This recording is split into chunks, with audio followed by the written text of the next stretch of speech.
I'm hosting lang a party at my home. 30 p.m. Okay. Iza, may offers sa iyo ang kapuso at kapamilya, according to your manager. Tapos, pero dito sa nakaraang Metro Manila Film Fest, Best Picture. Nahihiya naman ako sa mga Best Picture, second Best Picture. Layuan mo si Noel. Noel! Kasama ka. Kaya mas naiinganyo ka bang gumawa ngayon ng pelikula? Like, ito ang kumbaga fresh na fresh sa Metro Manila Film Fest. Yung Best Picture, second Best Picture, nandun ka. At ngayon, eto February, meron ka uling bagong movie. Ayun, Dimples. Tatapatin kita dito, Jerry. Ang desisyon ko pong magpelikula at magteatro ay talagang root kay sa TV at this point. I really rooted on. Matagal po kasi kapag ka TV. It's a really long-term commitment. And sometimes you don't know how long the long term is. So at this point, because of Dea, who just turned 2 years old, unless you give me a very compelling project, hindi po pa ako makakabalik muna sa teleserye.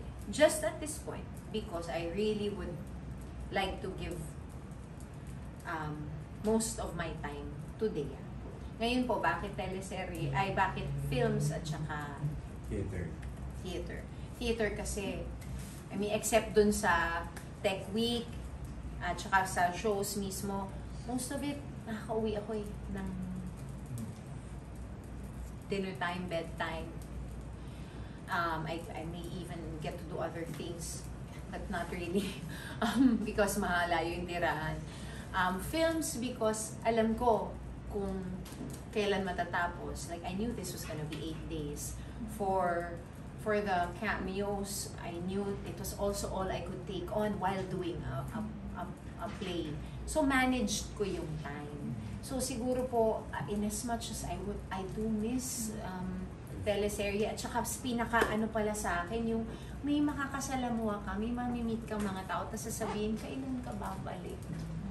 Meron pala tayong sense of, then I've never felt that, na parang a sense of, almost like a sense of responsibility to entertain. Kasi tumatatak yung mga ginagawa mong teleserye.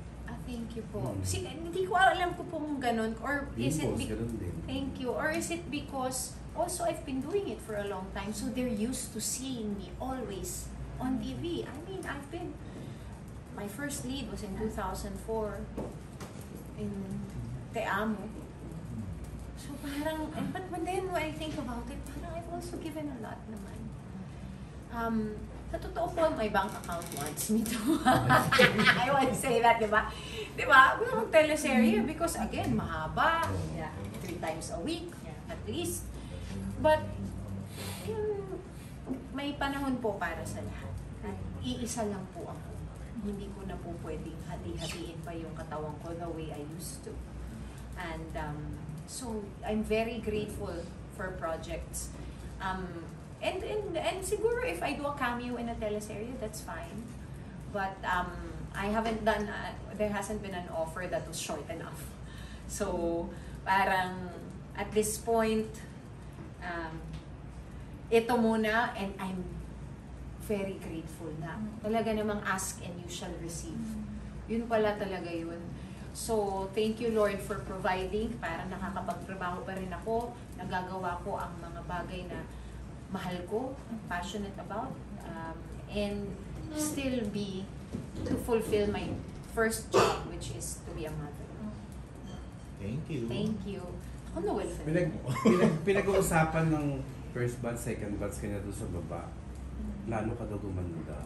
Wow. Kaming dalawa. Siyempre naman si Dimples maganda na rin niya. Dahil nakapagpahinga ka lang kahit paano. Ano po ba yung pahinga? Pero oo, nag-bakasyon kami. Talaga ba? I accept all blessings. Thank you po sa makeup artist ko na si Mike Lariosa, si Jan, at sa curator.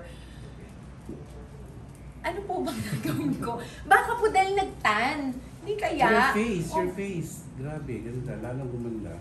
Yes. Hindi ko pa maintindihan. Pero mananakot Kasi ka dito sa The gumising Care. ako kaninang umaga, sabi ko, Puffy. Pero sabi ko, I love you. You're more than enough. And syempre pang morning, di ba? Ginaganyan natin yung sarili natin. Kasama yan sa self-love, self-care natin. Pero salamat po. Siguro matagal akong hindi nakita ng ating mga kaibigan sa press, no? And siguro kasi 2 years na ding si Dea ay pinanganak. So medyo siguro, I think, in terms of, I think that body really just has a way of really just kind of shedding off the pounds that you've gained. So, apart from, and countenance, siguro really talaga plays a big part of it. Na yung nakapagbakasyon ako, although po, syempre iba ding yung you're hosting your family, iba din siyang, I don't want to call it stress, ibang responsibilidad din siya. Pero nakapag-beach, oo, I think nakapag-relax and really quality, well, every time with my family is quality time. But yun po, siguro medyo nakahinga. And perhaps yun nga, hindi ko na nga, compared to quarter 2 of last year, itong first month, itong January, mas medyo kalmado po yung pasok ng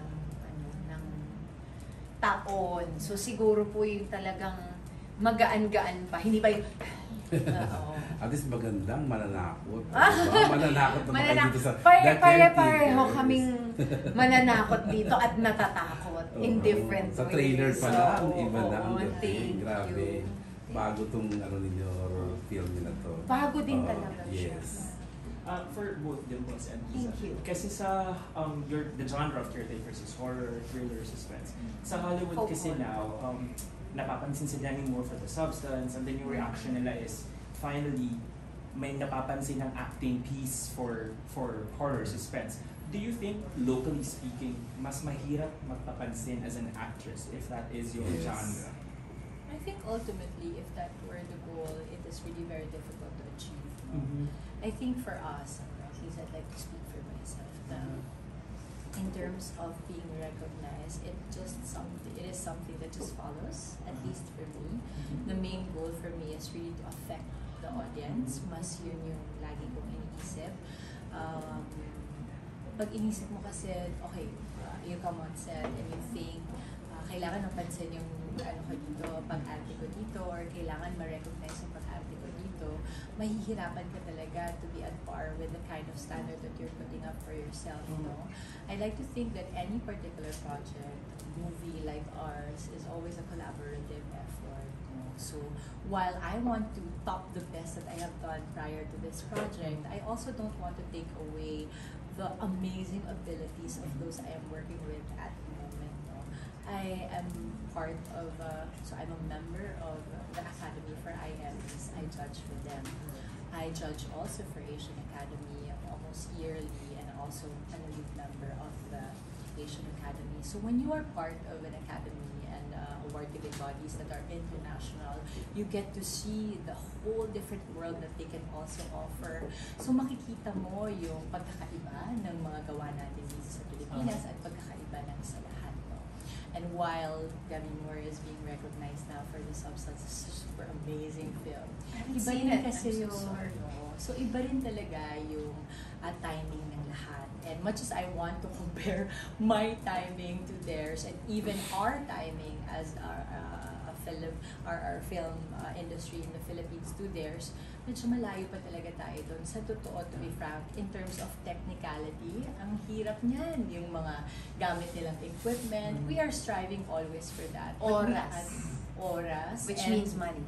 Yeah, and training. Kasi sa Hollywood, diba, pag nandoon ka, they only take 1 film a year, 2, maybe the most. They have time to prepare, lose the weight, gain the weight, transform. While in the Philippines, we're not as fortunate just yet. I'd like to believe na darating din tayo doon kasi tayo naman, ang bilis natin mag-adapt. Kailangan lang talaga natin ng mga taong magtitiwala sa atin. At kung wala pang pera mula dito, bakit naman hindi tayo mag-open din talaga ng mga producers? And that's also the reason why Rain is doing such an amazing job, Rain Entertainment, because we are shooting the films here, we are taking all the abilities of, our resources here as Filipinos, taking it abroad. So makikita mo, it's not just caretakers. They have done very well with. Alam ko naman na ang premise din talaga is to really bring caretakers outside of the country, show it to the entire world, and definitely, create more. So, to your question, feeling ko lang ako pagdating sa pag-arte in terms of an actress, mas hindi mo siya makakompare on how they do it abroad because their stories are different. Substance, pag dito mo yan ginawa, medyo iba pa ang reception natin, I would assume, no? Meron ka relate kasi hindi ko pa napapanood. Pero diba, parang, I'm sure you get what I it mean, will no? be different. Different talaga. Kasi nga, iba ang kultura nila, iba sa atin. At iba rin yung gauge ng galing natin. I'd like to think ang mga Filipinos, hindi mo talaga, it's not the same playing field eh. Hindi siya mas mataas, hindi rin siya mas mababa, hindi rin siya pantay, pero magkaiba siya. Kasi yung storytelling natin as people, as actors, are so different from how they tell their stories. So once we get a hold of who we truly are as artists, as creative, as Filipino, having that DNA in all of us, and not be able to compare our work to the kind of work that they do, what they achieve, what gets recognized there, that's when we will all really truly thrive as a film industry. Kasi ma-embrace na natin fully yung pwede nating ibigay. So, yun, mahirap siya kasi pag napanood mo siya, medyo, I get what you mean na parang, yung acting dito, biruin mo ngayon lang after so many decades, diba? Pero ang pusay din niya kasi talaga. Sorry, but what was your question? Because your question Yeah, my question is, sa Philippines ba, do you think pag ang piece mo ay suspense or horror, Mas mahirap is it daw more difficult for you to like Mapansin. Yes, sabi ko, makonsider for acting, whatever? I truly understand your point and I love it and I do agree with everything that Dimples has said. But I have a very precise answer to your question because this is partly my main genre, horror and suspense perhaps, and I have been recognized, and I say this with all gratitude and humility, not arrogance, please. It was in Sigaw that I received my Urian Award Okay. for Best Supporting Actress. I haven't had another one since then. I've done a lot of drama films. So you think for you mas madali pag It's not mas madali. It really is just. I'll get to that later. And then in Bliss, that was when I received a citation in Osaka. And that is like a suspense horror kind of film. And so it really is, it's not really always about the genre. It is about the story. It is about how you did in that film. It's, it's the role, it's the timing, it's a lot of things. But to say that it is harder to be recognized, because maybe what they're talking about is like mainstream horror sa kanila. But I think suspense, like a David Lynch film, would probably be kind of like suspense. No, it shouldn't be hard. But maybe kasi lang if you compare it to a drama of a Meryl Streep, diba? Nung araw. But of course, it really depends on the material. So, and the role. And again, Demi Moore maybe playing this before would not have been able to deliver as much. I don't know her personally, but maybe it's really timing. It came to her hands at the perfect time. And then, in terms of just, kasi Dimples touched on this, which is not part of your question per se, but us Filipinos knowing who we are and really staying true to our roots and really, I think, telling Filipino stories and then being funded by the Philippines and even properly funded, I think Filipino talent, I really will say, is worthy of and is capable of doing so many things. Diba? Yung kung talent, we do not lack that there, but we are getting every year closer and closer to and always just getting better. But we I think are at the cusp of just, we always cite Korea. How did Korea do this? I think we are very capable of bringing our culture and our talent outside of the Philippines, whether it be regional or on the global platform. I think we can really be at par with how excellent we are in terms of talent. Now, the other things, we are working on them. Yeah. Last question from Anne. Hey, Hi. hello. Ayun. Ang tamis, ang ang lambot. tamis. In showbiz kasi, di ba, parang especially for celebrities, of course, you're all pampered with care. Yeah, Diba? we are privileged, yes. So privileged to have that kind of care. Pero kayo ba minsan do you feel na sometimes that care was parang abused just because you were a showbiz personality? Like, they go beyond the care that should have not been given. What do you mean by that? Sorry. Yung parang sobra naman tong pagkikare na hindi na siya, na nafe-feel niya ng hindi tama. I think I understand where it's coming from. Siguro kasi yung mga artista, di ba, laging nila sinasabi na napakaswerte daw namin. Sa totoo, I'm coming off of, I think, one of the interviews I saw of Ate Juday, and sabi niya dapat ang artista, ang pinakahuli talagang aaray or magre-reklamo. Dapat talaga hindi. Kasi isa kami sa mga may pinakamatataas na tinatanggap para sa trabaho, para sa isang araw. At totoo po yun. Totoo. Hindi po yun mali. Tama po si Ate Juday doon. Nung napanood ko nga yun, nabilib talaga ako sa ate ko niyan. Kasi lumaki ako na kasama ko siya, kapatid ko siya palagi.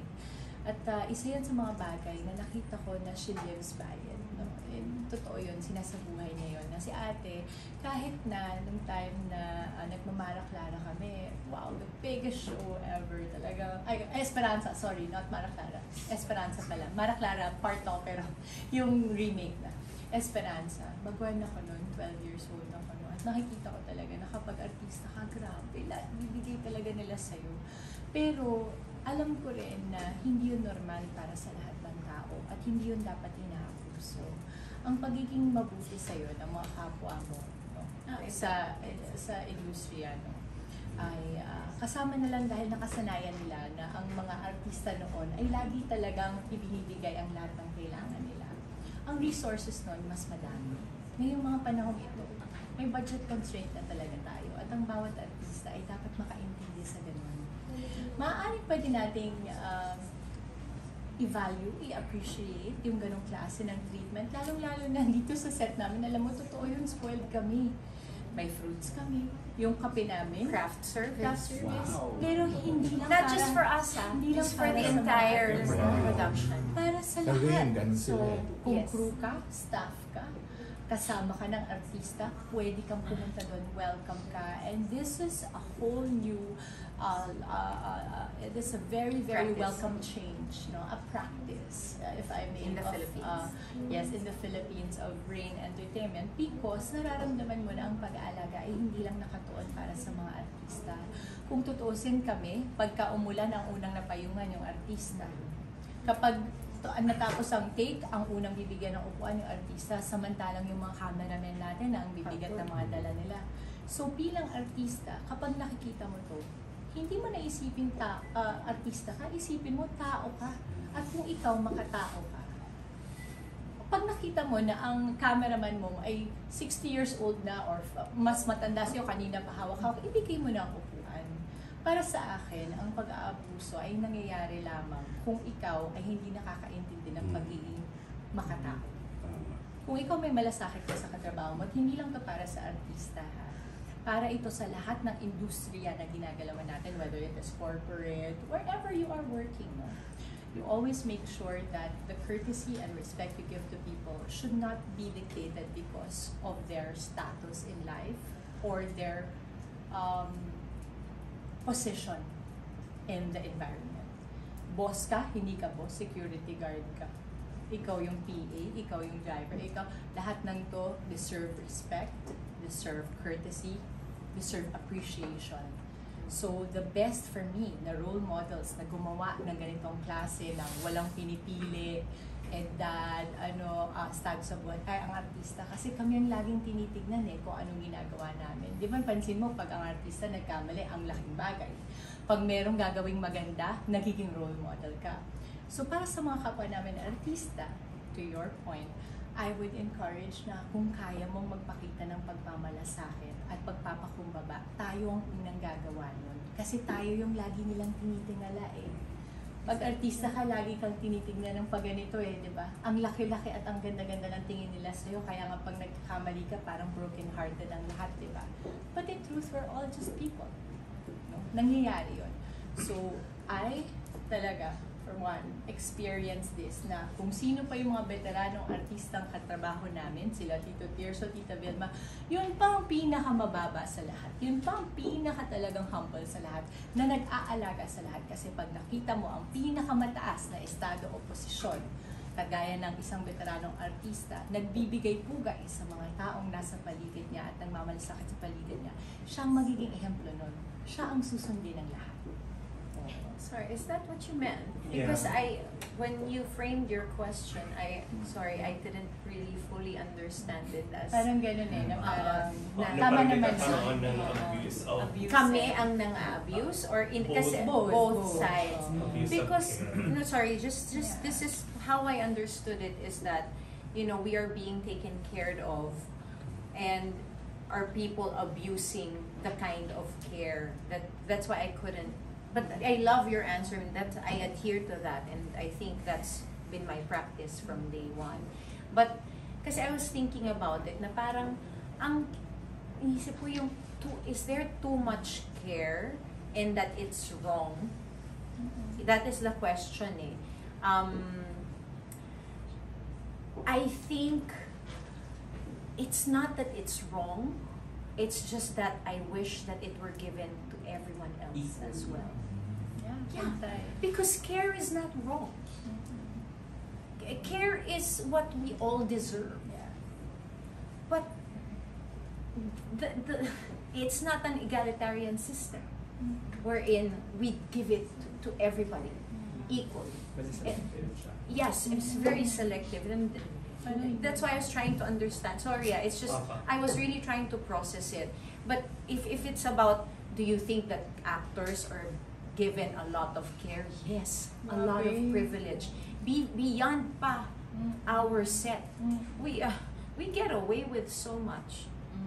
We are given so much. Literally, you're given a dessert, you're given free meals, ganyan. Hindi ka pa nagugutom? Hindi pa nagugutom. May pagkain ka na ulit. Totoo yun. I mean, Diyos ko, people really almost spoiled. That's why that is right. That's why there are those who get spoiled. And perhaps, if I reflect upon this, perhaps I have at some point acted like a spoiled person on set, because I am not perfect. Perhaps I have. I don't know exactly when. Maybe, sometimes sa pagod, there's a lot of factors also that come to play. You don't know kung gaano kapagod ang isang tao when you but I don't think I've ever acted naman ng inappropriately. Parang wala naman, Isa. Wala akong natatanda ang kwentong ganyan. Wala din tayo nadidigo. See, but syempre, diba, it's part of your self-awareness is you're not perfect. And maybe you have not been as kind with just how you deliver something, but not abrasive naman na yung to a fault, But at the same time, I really think to the question, I just want to say that it is not it is too much care. Yes, perhaps, but it is just not equal to how others are treated. And sometimes I deal with that day in and day out. That it is not a fair world. And you have to live with that. And there comes the responsibility. Yeah. There now comes the ensuring that people are okay, or Yeah. paraffle ka sa set. Or pwede rin as Like, small, kung ano, disparity yeah. kasi, like in terms of pay, you know that the gap is pay. But then I think, these are things you think about, ha? If I lessen my pay, will they pay the others more? That is what I want to ask. Because, okay, if maybe I'll do this and then I'll make paraffle. That is how, like, or then, there are things na, and it's also beyond my control. Lalo na sa theater. Actually po sa theater, I don't think that the pay gap is as what? It's I don't think so. not as much as the movies. Not as much as the Oh, movies. I mean, Pero ang baba ng TF mo. for me, yes. Oh, yes. Kaya nga, so parang in terms of production, actually, iba eh. Yeah. And that's why pagdating mo ngayon sa film and TV, ramdam mo yung gap. And I don't love it. Of course, syempre I appreciate that I am working and I'm making this much, but then you pay your people. So sa akin na lang, okay, how do I pay yung within my control? How much should I pay people? You pay them fairly. If you can, a little bit above the average. Di ba yung, sa akin nandun na lang yun eh. Pero yung sa set, I also think that you have to be the voice of the people. Yeah. When Artista and this is talaga. why in Actor, we have really tried our very best to be part of the conversation when it comes to having better rules in place. Because it is the only way to level a lot of things. Hours of work, I think just simple things. We really advocated for that because you have the most responsibility na kapag dati, di ba, pag nag-extend ng oras, kayo talaga ang pupuntahan. Artista. Ang artista. Pag sinabi, okay kay Dimples tsaka kay Iza. Kawawa tong mga kasama natin. Yeah. Is just to, natutunan ko to kay Jelle. Kasi makatao niya eh. Angel Si Locsin. Makatao siya talaga at na-witness ko yan eh. Pag nagtatrabaho kami, syempre, siya yung superstar, bibigyan siya ng upuan. Siya lang mag-isa kasi bilang di naman din kasalanan ng production, bilang ang monoblock o ibibigay sa kanya. Alam mo, hindi siya uupo. Sabi ko, saan upo ka na? Kasi pinigay na sa'yo upuan. Ano mo sasabihin niya sa akin? Uupo ka ba? May upuan ka ba? May upuan ba sila? Sabi ko, ikaw din naman girl eh. Kung umupo ako dyan sa upuan na yan, sasabihin niya sa akin, hindi ka uupo eh. Diba? So kung hindi ka uupo, hindi ako uupo. Oo naman, ang weird naman no. Hindi siya imagine, again to your point, it is not equal. And sometimes it's not even, hindi naman sinasadya ng production yan. Oo. Sa totoo, hindi naman I nila think yung they're gustong not- gawin. Oo. Oo. Ang nangyayari lang talaga is meron lang mga pagkakataon na nangyayari yun. Kaya ngayon, ang lagi ko talagang mungkahi ay kapag ikaw ay nasa posisyon at estado na tinitingala ka at tinitingnan ka ng mga tao, bawat galaw mo, maging mindful tayo. Kasi at the end of the day, whatever you do as an example to those who cannot speak for themselves, will empower them. Makita ka lang nila na, nirefuse niya yung upuan kasi hindi kami lahat uupo. Malaking bagay yun. Maiisip nila, ay, pwedeng pagbutihan. And I always tell my friends, kasi nung isang araw, may mga lumang tao kong na-meet ulit. Lumang tao I call it kasi nag-death anniversary po si Sir Deo. At makikita nila, kapag hanggang ngayon kasi, ako pa rin yung nag-drive. Ako pa rin yung... I tell her Hindi naman ako to please pili. get a driver. Because this is safety na. This is a safety issue for me. Especially na may morning show pa May siya. morning Exactly. Oh my Pero God. kasi, I don't okay, think I it's will a- tell you Oh. po, bakit hindi ako... But I get it. Because I have Kasi friends na ganyan. It's a personal It's a choice. control Yeah. issue. Not even a Not even. control. I think Hindi, ako yung kasi... safety niya. For your safety, syempre. Ako Safe driver siya eh. I'm very safe when I drive because I drive for kids. I have 3 kids. But I will tell you, it's not a control issue because I am somebody who lives with surrendering everything to the Lord, and that has been my. okay. I'm on surrender. So when you're a person like that, I only drive because it humbles me. Pinapaalala nito sa akin kung saan ako galing. I used to drive my Revo. Alam mo to. I go to my teleserye. At kahit nung nagkakadena dito ako pa rin ang nagmamalero nun. Ngayon na nga lang kaya sumasama si Papa B kasi ayaw niya nang mag-isa ako sa gabi dahil malayo ang location namin. At sinabi ko talaga sa kanya, ha? Kumuha ka na ng Sabi ko, hindi, or like, magpa-drive ka kay Papa B. No, so si Boya talaga, kahit alam niya na kaya kong gawin to, he allows me kasi parte ng proseso ko bilang artista, ang manatili kung saan yung puso ko, kilala ko pa. Ayokong mawala yun. Kaya ba nakatapak yung paa mo sa lupa? Hindi, tsaka kasi po pag lumalaki yung kinikita mo, may tendency ka talagang Mag-adjust maging din yun. medyo proud sa sarili mo Yes. at nag-a-adjust ang ugali mo. Ngayon, ayoko yung adjustment na yun. My goal in life ay pag tinignan ko ang sarili ko sa salamin bawat umaga, kilala ko pa siya at gusto ko pa siyang makasama.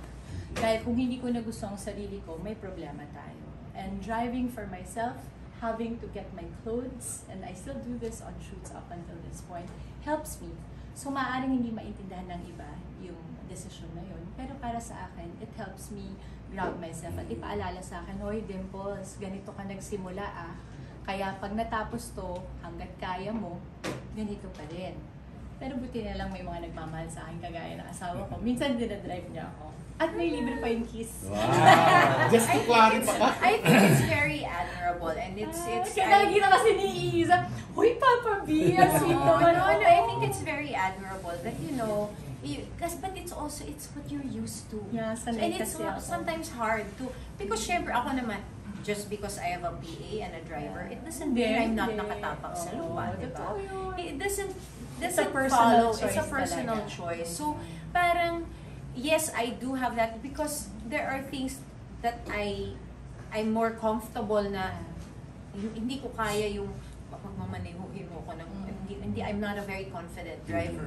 So, and then we have different needs, diba? So parang, but I do love that. I know that, sometimes when my PA is not there and it's just me in a shoot, iba yung sense of empowerment mo din na ikaw yung Nakaka-proud din nakakagawa ng, alam mo yun, yung parang, pero nasanay ka rin and syempre you also provide jobs for people, yung ganyan. So parang, or actually, sa totoo lang, yung mga kasama ko, sila yung safety net ko sa set. Yung yung parang Sense of security. sense of security mo. Security Kasi blanket.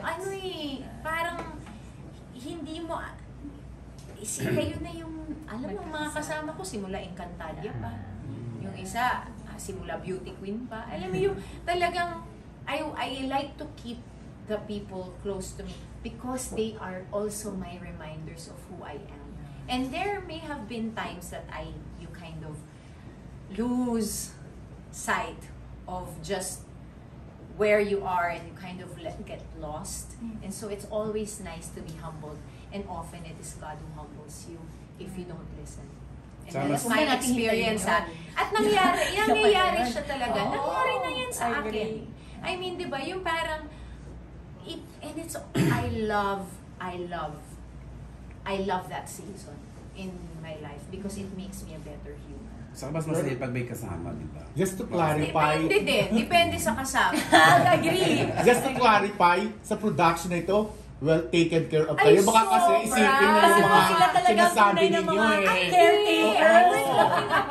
Oo, in general. In general, as a Oo. whole. Iba talaga po. Sobra naman po kami lalo. Kasi Oo. we're talking about artistas in Yes. general. Sa tagal nyo na rin kasi sa dami na experience ninyo. And no, we're talking about just how things are. Mm. Like, everywhere. Kahit That saan. there's not air content for everybody. Mm. And why? Because we have makeup. We have to look a certain way, and that's understandable.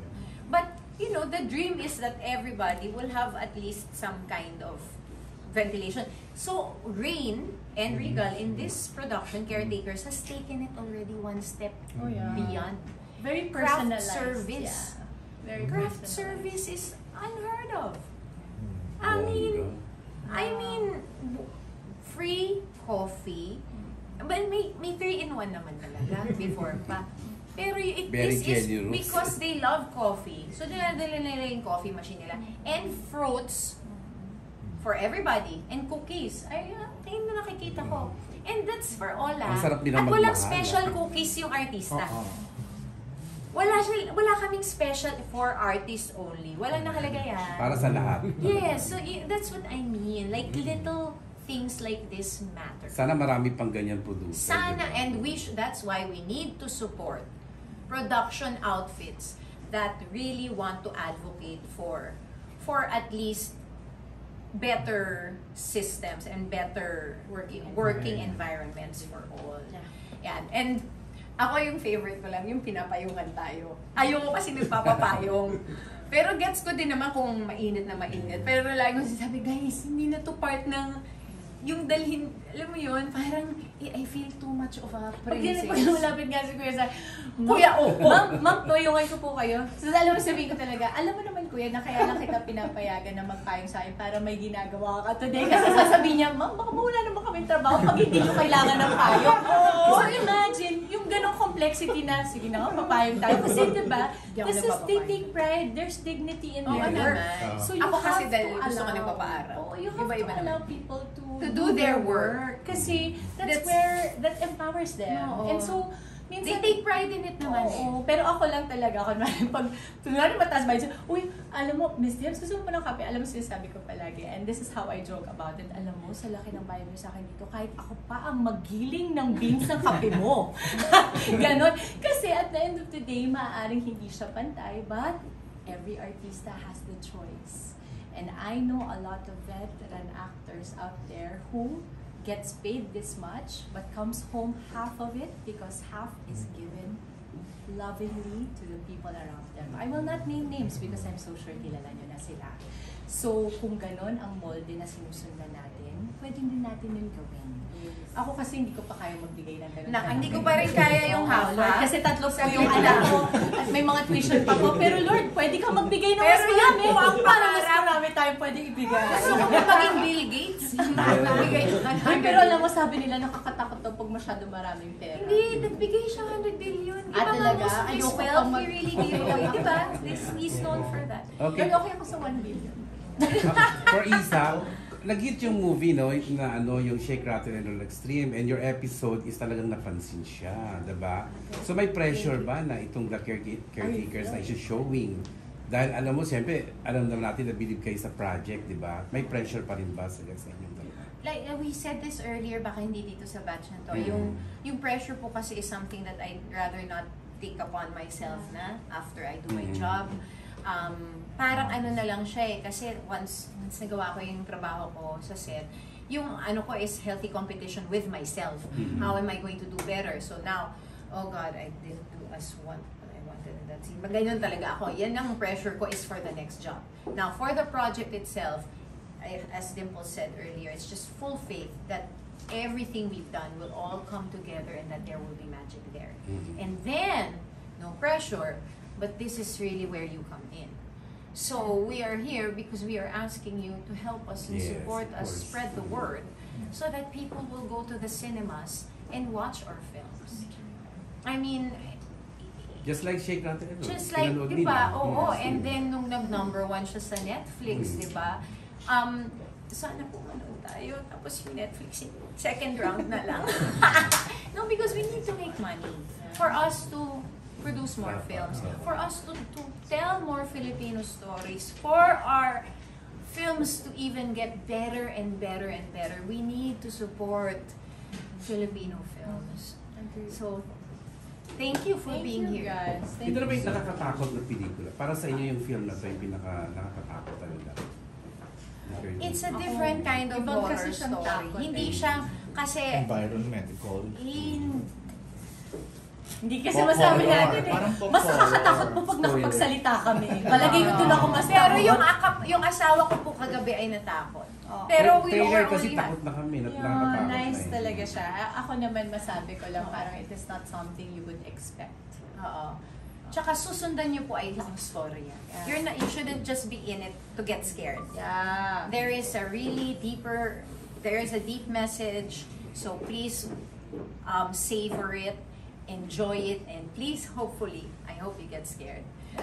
May last question pala. Wala Last na, question maka-picture nga. na. Last question na to lang. Pumunta. Ito na nga, bali, in-over ba to sa inyo nung last year o ngayong ano? Kasi parang nagulat kami biglang Last year Last year pa. pa. last year pa. Ayun.